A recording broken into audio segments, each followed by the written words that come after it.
If you're watching this, stop scrolling. Listen closely, because what I'm about to show you is something you will not hear on the news, in financial podcasts, or on any government report. Yet it may be the single most important warning sign of the 2026 crash. Before we begin, make sure you subscribe to this channel. You do not want to miss the next chapters of this investigation. What you're about to learn is part of a much bigger pattern, a pattern that has repeated for the last 120 years, and every time it appears, a crisis follows. Now, let's start with the hook. They say crashes are impossible to predict. They say markets move in chaos. But what if that wasn't true? What if history has been quietly screaming the same message over and over again, and 2026 is simply the next domino? What if there is a hidden pattern, a mathematical fingerprint that appears months before every global crisis? And what if that pattern has already started forming again?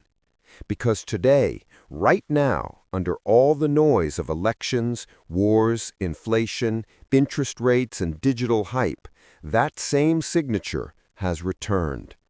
And the deeper you look, the more terrifyingly precise it becomes.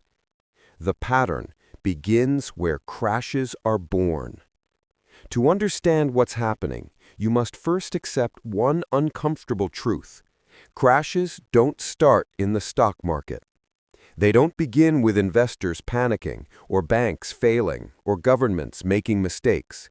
Crashes start long before that, in a place almost no one pays attention to. They begin in structural imbalance. Think of the economy like a suspension bridge.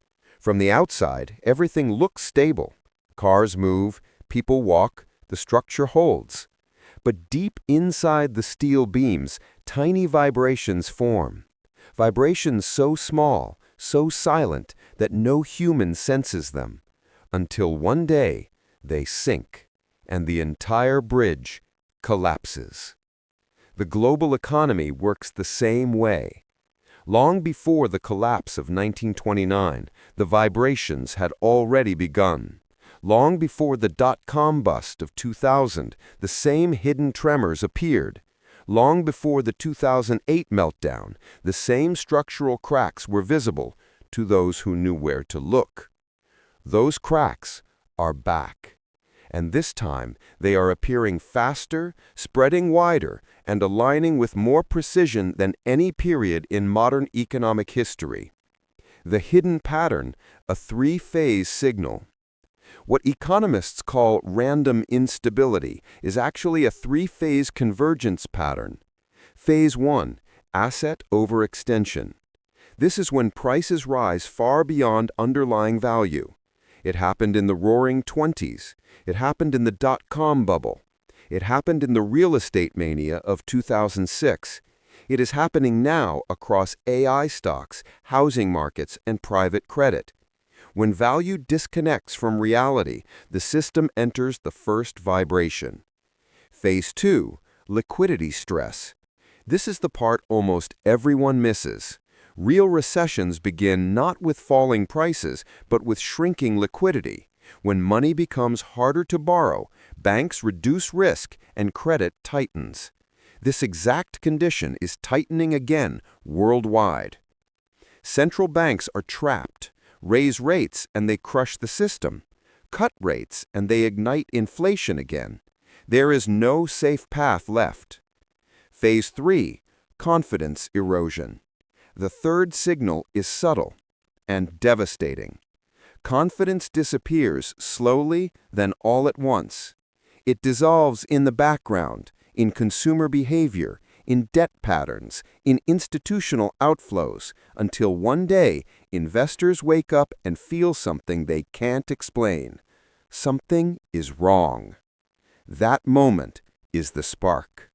And in 2026, all three phases appear destined to collide. Why 2026? The calendar no one talks about. There is a quiet rhythm to global crashes, a timing mechanism hidden in cycles of credit expansion, geopolitical pressure, demographic stress, and technological disruption.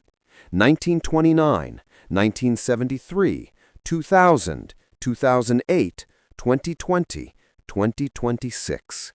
Every major collapse occurs after a period of artificial growth fueled by cheap credit, political denial, and narrative control. We're in the final stage of that cycle. And the pressure is not just financial. It is structural, demographic, and systemic. Debt is at historic highs. Savings are at historic lows. Companies rely on debt rollovers that may not exist in 24 months. And geopolitical fragmentation is accelerating at speeds we haven't seen since the 1930s. The same ingredients that cooked every crisis in the last century are once again in the pot. The story no analyst wants to admit. Here's the truth. The markets we see today are not stable. They are suspended, floating, supported by confidence, momentum, and narrative, not by fundamentals. And just like a bridge holding thousands of tons in silence, it only takes one synchronized shift to break everything at once. The pattern predicting 2026 is not magic. It is not conspiracy. It is not speculation. It is the statistical echo of every collapse before it. And the numbers say the echo is getting louder. A final warning before we move to Block 2. If you're still here, it means you understand that this isn't a normal market cycle. This is not business as usual. This is not a soft landing. The hidden pattern is not about predicting the future. It's about recognizing what has already begun. And we're only in phase 1. Make sure you subscribe right now so you don't miss Block 2, where we break down the exact structural cracks forming underneath the 2024-2026 economy and why institutions are preparing quietly, while the public is being told everything is fine. Block 2 will dive deeper, much deeper, and once you see the next pieces of the pattern, you won't look at 2026 the same way again. When you strip away the headlines, the political noise, the speculative optimism, and the day-to-day volatility, a far more disturbing picture appears beneath the surface. Because the real danger heading into 2026 is not the stock market, inflation, or interest rates. It's the structural foundation of the global economy. And that foundation is fracturing in ways we haven't seen in modern history. This is where the hidden pattern becomes undeniable. The same sequence of deep, fundamental imbalances that preceded every major economic collapse in the last century is now repeating. But this time, it is not happening in isolation. It is happening everywhere, simultaneously. 1. The liquidity compression spiral. One of the earliest signs of a systemic breakdown is liquidity compression, a gradual tightening of available capital across the financial system. Most people don't notice it. They look at stock prices and assume the economy is healthy. But liquidity is the oxygen of the global system. When oxygen thins, the body can still appear alive, right up until collapse. A. Yield curve inversions are not the point. The duration is. Yield curve inversions historically precede recessions, but what most analysts ignore is the duration of the inversion. The current inversion is one of the longest in modern history. It signals prolonged stress in the bond market, a system screaming that future conditions will be weaker, not stronger. This is the first structural crack. B. Capital is retreating, not expanding. For years, easy credit and ultra-low interest rates allowed companies to borrow endlessly. Now those debts are being refinanced into higher rates, crushing corporate cash flow. Defaults are rising. Delinquencies are rising. Bank lending standards are tightening across the US, Europe, and Asia. This is the exact liquidity profile that emerged in 2006, 18 months before the crash. 2. The corporate debt time bomb. The global corporate debt market has reached an unprecedented scale. But the real danger is not the size, it's the maturity wall. Between 2025 and 2027, trillions of dollars in corporate debt will mature. These debts were issued when interest rates were near zero. Refinancing them at today's rates will be devastating. A. Zombie companies are running out of time. A zombie company is one that cannot pay interest on its debt without taking on more debt. These companies survived the last decade only because money was free. Now, that era is over. A wave of corporate failures is not a possibility. It is a mathematical certainty. B. Private credit is the silent threat. Most people believe banks pose the biggest risk. They're wrong. Private credit funds, unregulated, opaque, and massively over-leveraged, have extended loans to companies with weak balance sheets, inflated valuations, and declining revenues. When defaults spike, private credit will be the accelerant, a shadow banking firestorm. This is the second structural crack. 3. Consumer fragility and the myth of economic strength. Governments proudly report low unemployment and strong consumer spending, but these are illusions, symptoms of late-cycle fragility, not genuine strength. A. Savings are gone. During the pandemic, households accumulated savings due to stimulus payments and reduced spending. Those savings are fully depleted, not declining, not shrinking, gone. The bottom 60% of households have negative cash flow. They rely on credit cards, buy now, pay later services, and short-term loans. This is the exact consumer profile that preceded the 2008 collapse. B. Inflation has reshaped the middle class. Even with inflation slowing, prices are still far higher than they were before. Wages have not kept up. The middle class has absorbed the shock through debt, not income. Behind every statistic is a silent truth. Consumers are stretched beyond capacity. This is the third structural crack. 4. Global fragmentation and the end of the old system. Economic crashes do not happen in a vacuum. They occur when internal weaknesses collide with external shocks. Today's external environment is the most unstable since the aftermath of World War II. A. Supply chains are refragilizing. The world attempted to fix supply chains after 2020, but the result was not resilience, it was decentralization. Decentralization increases complexity. Complexity increases fragility. A single crisis in the South China Sea, the Middle East, or Eastern Europe could paralyze global trade in days. The global economy is a spiderweb, and the threads are thinning. B. De-dollarization is a slow burn, not a collapse. Countries are slowly diversifying away from the US dollar, not rapidly enough to dethrone it, but fast enough to destabilize the long-term balance of global capital. The dollar will not collapse, but the system built around it is eroding. This is the fourth structural crack. 5. Technological acceleration and the new economic paradox.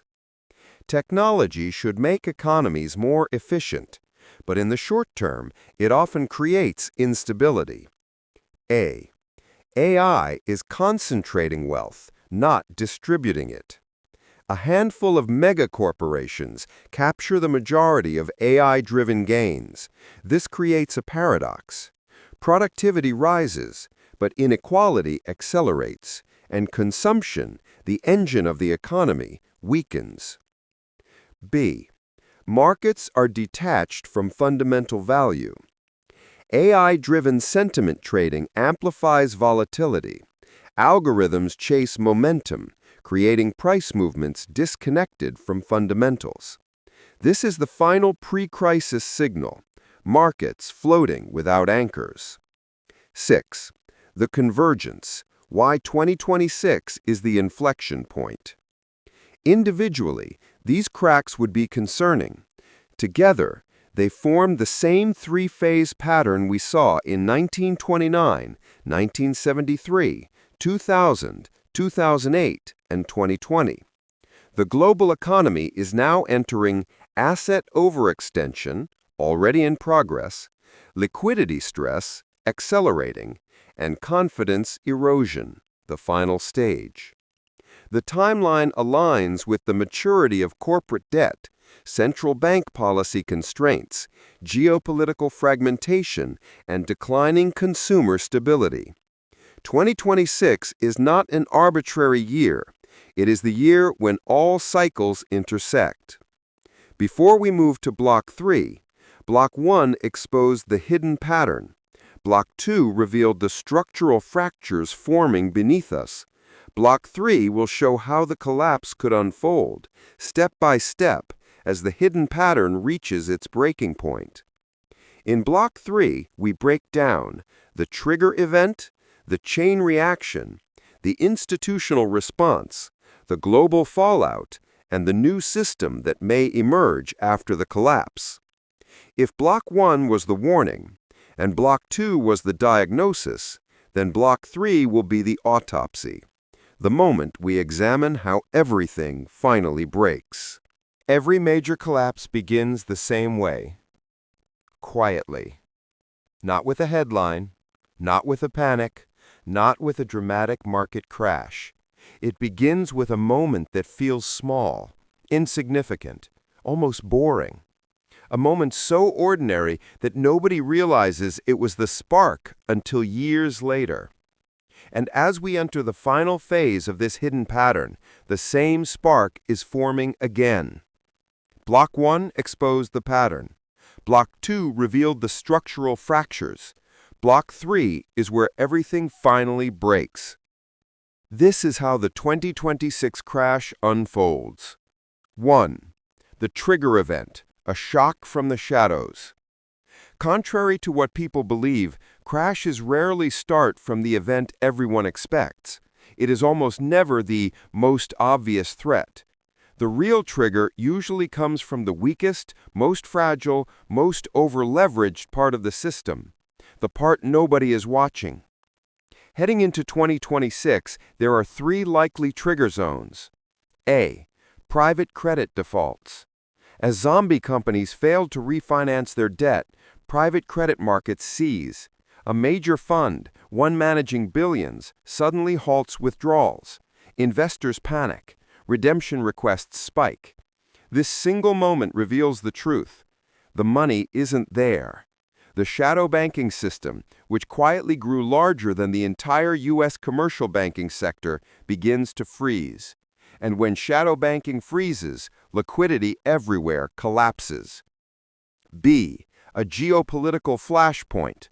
A sudden escalation in the South China Sea, Eastern Europe, or the Middle East disrupts global shipping lanes. Oil prices surge, supply chains buckle.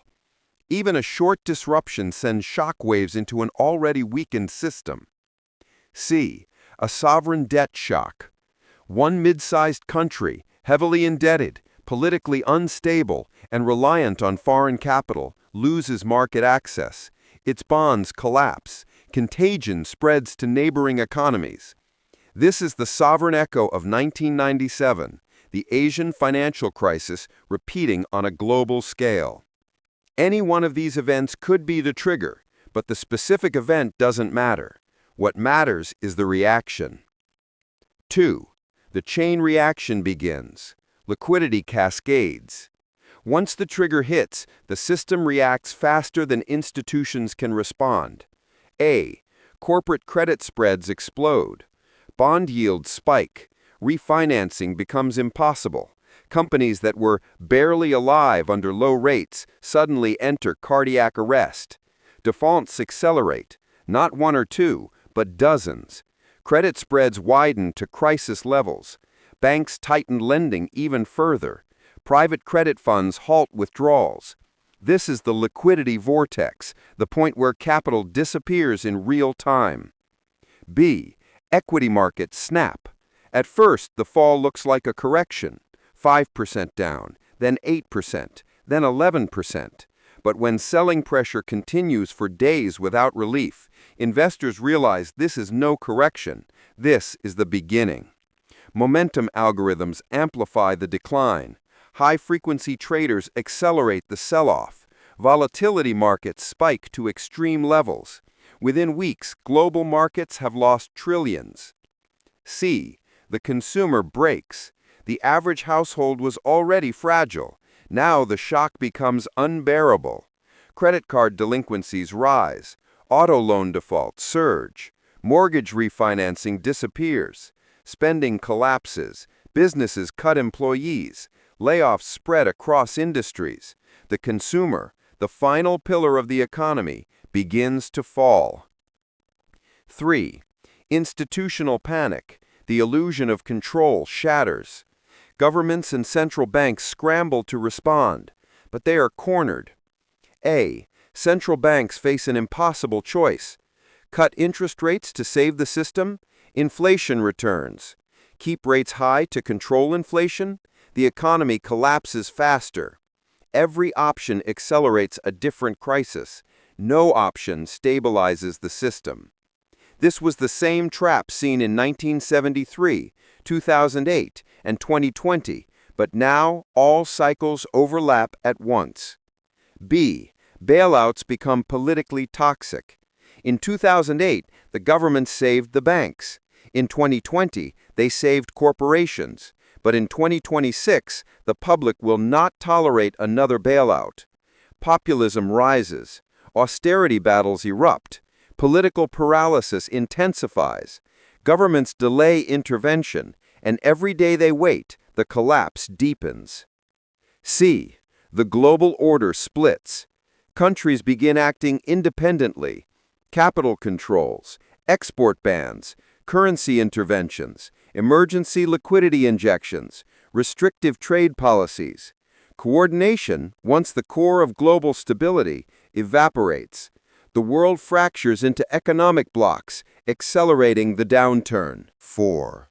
The breakpoint, the moment the pattern completes. Every crisis has a breakpoint, a moment where the system quietly transitions from unstable to broken. In 1929, it was the evaporation of margin liquidity. In 1973, it was the oil embargo. In 2008, it was Lehman Brothers. In 2020, it was the global lockdown. In 2026, the breakpoint will come from credit paralysis. Not a stock crash, not a bank failure, not inflation. Credit stops moving. The economy suffocates. Businesses cannot roll debt. Governments cannot issue bonds affordably. Consumers cannot borrow. When credit stops, everything stops. And when everything stops, the pattern completes. This is the mathematical signature of every major collapse. This is the point of no return. 5. The second wave, the global unwinding. Most people believe the crash happens in one dramatic moment, but real crashes unfold in waves. 2026 will be no different. Wave 1, financial markets collapse, triggered by liquidity stress and confidence erosion. Wave 2, corporate failures surge. Zombie companies disappear first, then highly leveraged giants. Wave 3, labor market cracks. Unemployment rises rapidly as companies shrink to survive. Wave 4, government debt stress. Bond markets revolt. Borrowing costs explode. Currency volatility spikes. Wave 5, global recession becomes inevitable. Trade flows contract. Emerging markets destabilize. Import-dependent nations face shortages. This is the true impact of the hidden pattern, not a single event, but a synchronized global unwinding. 6. The aftermath. What comes after the crash? While the crash itself will be devastating, the aftermath may reshape the world for decades. A. A new monetary framework. Central banks may introduce digital currencies to stabilize payment systems. Capital controls may become normal. Cash usage may decline dramatically. B. Consolidation of power. Weak companies fail. Strong companies absorb the market. The gap between megacorporations and everyone else widens. C. A shift in global influence. Geopolitical alliances shift. Nations with energy, manufacturing, and strong balance sheets rise. Debt-dependent economies decline. History's cycle continues. 7. A warning for those watching. You now understand the full pattern. Block 1, the hidden signal. Block 2, the structural cracks. Block 3, the chain reaction and collapse. And if you're still here, it means you're among the few who don't want to be blindsided. So here is the truth. The 2026 crash is not a prediction. It is the statistical conclusion of the pattern already in motion. And the people who survive it will be the ones who prepared before everyone else. Final message. Cinematic closing. Before you leave, subscribe now. This channel will continue breaking down the 2026 pattern with the clarity and honesty you will never see on television or in political speeches. History is repeating, the pattern is completing, and the next chapter will define the future of the global economy. Subscribe so you don't face this collapse unprepared. The system is already cracking, and what comes next will change everything.